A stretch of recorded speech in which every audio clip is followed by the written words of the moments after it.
Business sector-თან რამდენად ნათელია და გასაგებია ხელისუფლების მესიჯები ინვესტორებისთვის. დღეს ჩვენი გადაცემის სტუმარი არის ჯეპრას კონსულტანტი სოსო გალომაშვილი.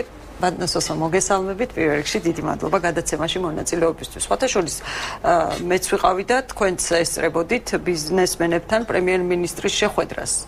როგორია თქვენი შთაბეჭდილება ამ საკითხთან მიმართებაში, ანუ რა შეიტყვე ახალი და რა კითხვები დაგრჩა? ძალიან საინტერესო შეხვედრა იყო, სხვათა შორის ძალიან ბევრი შეკითხვა დაისვა.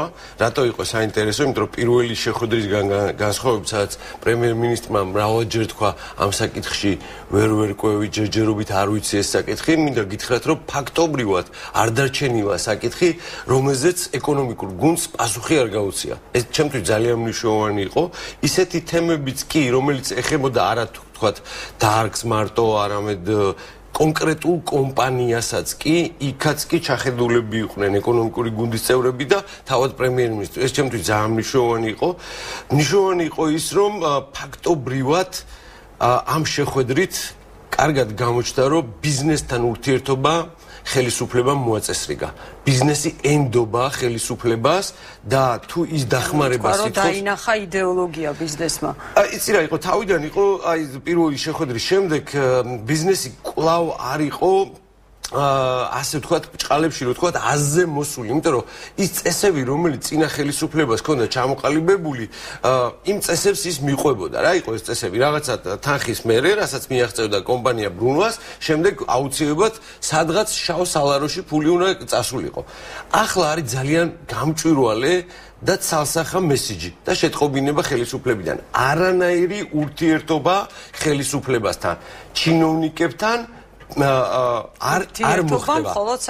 მხოლოდ საქმიანი ურთიერთობა პირველი და ხელისუფლება გამოთქვა პირველად ცხოვრებაში, რაც კი მე ხელისუფლებების ინფორმაცია მომისმენია,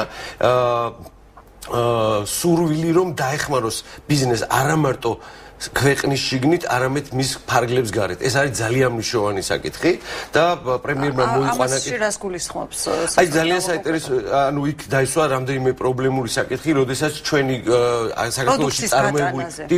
საქართველოში წარმოებული პროდუქცია ვერ გადის ექსპორტზე, სწორედ იმიტომ რომ იქ სხვადასხვა ტიპის, სხვადასხვა ქვეყნებში სხვადასხვა ტიპის ბარიერებია შექმნილი და როგორ დავძლიოთ ეს ბარიერებიო, პრემიერ-მინისტრმა თქვა, რომ ერდოღანთან შეხვედრის დროს ჩვენი შეხვედრის 70% ერდოღანმა ისაუბრა თურქული პროდუქციის და თურქული კომპანიების ხარდაჭერაზეო.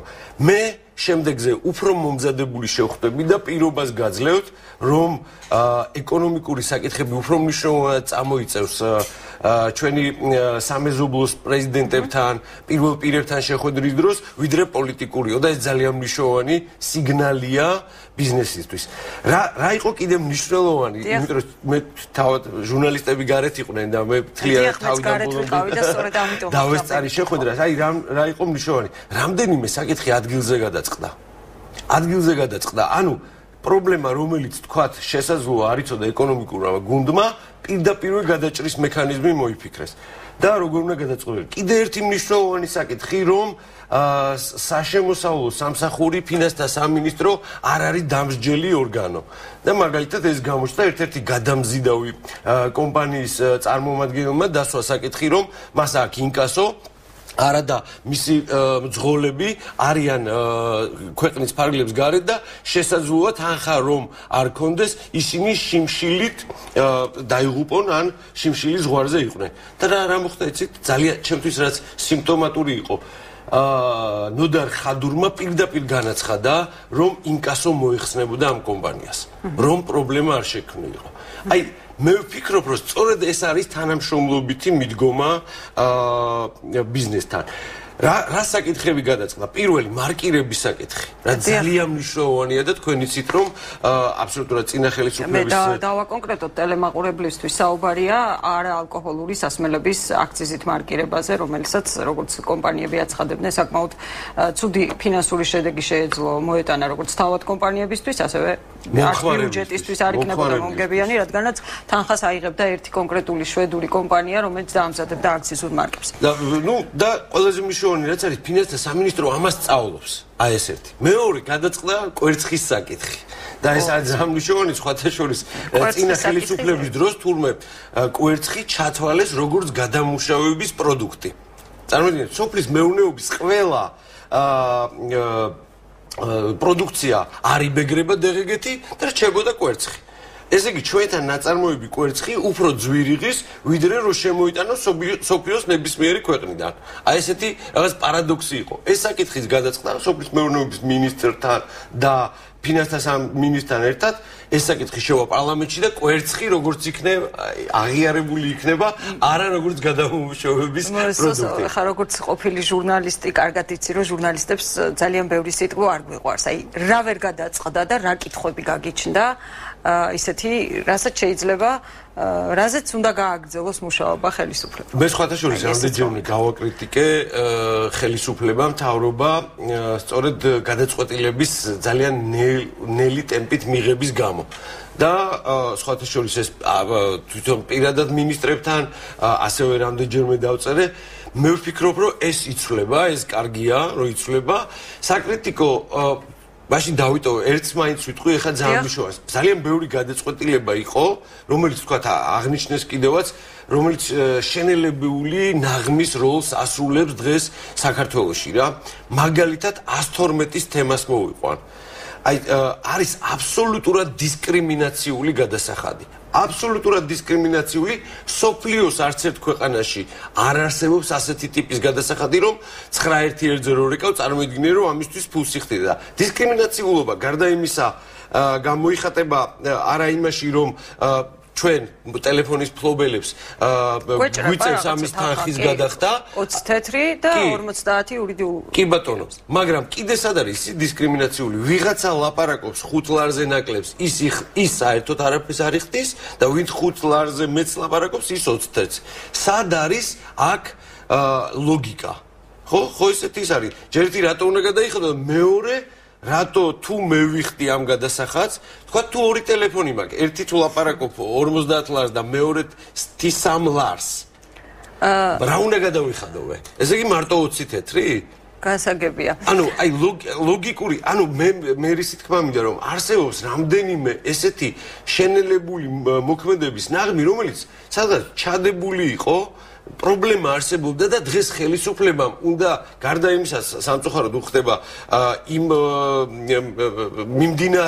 მიმდინარე საკითხების გადაჭრა და ამავდროულად უნდა გადაჭრას ის ძველი პრობლემები, რომელიც ჩადებულია როგორც საგადასახადო კოდექსში, სხვათა შორის ძალიან ბევრი ასეთი ნაღმია და როგორც ნოდარ ხადურმა განაცხადა, დაახლოებით 200-მდე ნაღმია ჩადებული მეწარმესთვის საგადასახადო კოდექსში. ის თუ განაცხადა, გადაიხედება თუ არაო? ეს ნახბები. ხო, ძალიან კაი, იმიტომ რომ მუშაობს ახლა როგორც ვიცი ხელისუფლება სწორედ ამ თემაზე, რასაც ქვია აი საგადასახადო კოდექსის და ეს არა ქვია დახვეწა. ანუ რაღაცა ბუნდოვანი მუხლების ამოღება და ერთი კითხვა მექნება კიდე. ძალიან ხშირად ამ ხელისუფლებას ადანაშაულებენ იმაში, რომ არ კეთდება მკვეთრი მესიჯები და განცხადებები, გასაგები თუნდაც ინვესტორებისთვის, თუნდაც ეკონომიკური სტრატეგიის თვალსაზრისით და ეს ასე ვთქვათ აფუჭებს საქმეს. თქვენთვის რამდენად გასაგებია ის ანუ ის მესიჯები, რომელიც კეთდება თუნდაც ეკონომიკური მიმართულებით, თუნდაც საგადასახადო პოლიტიკის მიმართულებით. კი, თქვენ უკვე გააკეთეთ განმარტებები საგადასახადო პოლიტიკასთან დაკავშირებით, მაგრამ აი როგორც ადამიანს, რომელსაც საკმაოდ დიდი გამოცდილება გაქვს PR-ში მუშაობის, აი რამდენად სწორად მიდის ამ მიმართულებით ხელისუფლება? რასაკვირველია, ინტენსიფიკაცია ინფორმაციის მიწოდების, ინფორმაციული ნაკადების მართვა აუცილებელია, იმიტომ რომ ძალიან ბევრი ინფორმაცია ვერ აღწევს ადრესატამდე. მეც შეუერთდები ასე ვთქვათ კრიტიკოსთა რიგებს და ვიტყვი რომ გადამეტებული პიარი, რაც წინა ხელისუფლების დროს ჰქონდა, რომელიც საბოლოო ჯამში მერე უკუ ეფექტით შემოუბრუნდა იმ ხელისუფლებას. უკუ ეფექტი შეიძლება ჰქონდეს ნაკლებობას. რასაკვირველია და სხვათა შორის, აი თქვათ, მარკეტინგის ძირითად 4 პის თუ დაუბრუნდებით, არ არსებობდა მაშინ პროდუქტი და შეფუთვა იყო კარგი, დღეს გარკვეული პროდუქტები გაჩნდა და შეფუთვა არ და სამწუხაროდ შეფუთვა არ ვარგა.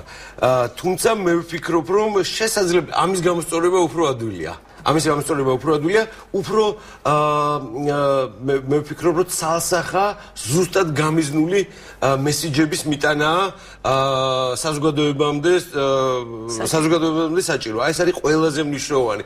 შესაძლოა ისინი ფიქრობენ დღეს, რომ იცით რა, ჩვენ ხო აი საქმეს ვაკეთებ და საქმე ჩვენმან გამოგვაჩინოსო.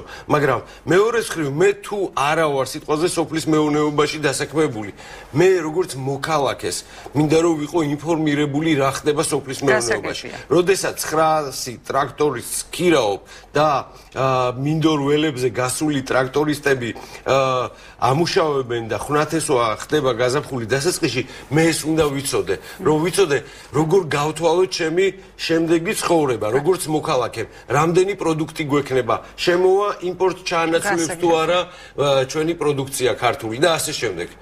ვითხოვთ ინფორმაციას. გასაგებია, იმედია ეს ინფორმაცია გვექნება უწყვეტად. დიდი მადლობა სოსო რომ მობრძანდილი იყავით დღეს ჩემი გადაცემის სტუმარი.